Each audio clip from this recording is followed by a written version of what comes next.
Momentum kemerdekaan Republik Indonesia yang ke-77 tahun dimaknai oleh supporter PSM Makassar sebagai sesuatu yang berbeda. Bagi mereka, tidak adanya stadion sepak bola di kota Makassar menjadi cerminan kemerdekaan itu belum bisa dirasakan sepenuhnya oleh supporter. Marilah kita menundukkan kepala sejenak. Kegembiraan menyambut perayaan kemerdekaan Indonesia yang ke-77 tahun dirasakan langsung oleh seluruh kalangan masyarakat di tanah air. Salah satunya adalah pencinta tim sepak bola. Mereka gembira karena sebagai salah satu warga negara yang baik harus menunjukkan semangat kemerdekaan sebagai bentuk cinta terhadap NKRI. Namun bagi supporter PSM Makassar, peringatan kemerdekaan Indonesia tahun ini dirasakan berbeda. Atau sejak Stadion Andi Matalata Matoanging rata dengan tanah dan tak kunjung dibangun kembali.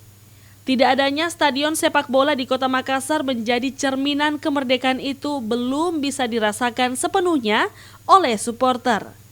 Menurut salah satu supporter dari Red Gang PSM, Muhammad Al-Fajri, Sulawesi Selatan memiliki tim sepak bola tertua di Indonesia, yakni PSM Makassar. Namun mirisnya, tim berjuluk pasukan Ramang itu tak punya markas di kota kelahiran sendiri.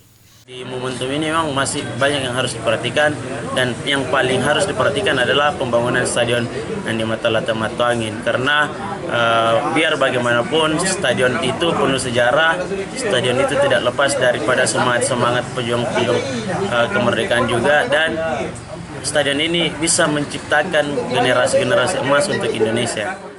Fajri berharap di momentum HUT Kemerdekaan RI yang ke-77 tahun ini, pemerintah Provinsi Sulsel dan Kota Makassar bisa lebih memperhatikan persoalan stadion yang menjadi keharusan bagi sebuah klub sepak bola. Supporter memimpikan tim kebanggaan masyarakat Sulawesi Selatan, PSM Makassar, bisa berlaga di stadion yang layak dan dapat disaksikan langsung di kota kelahiran sendiri. Wahyu Syaputra, Celebes TV.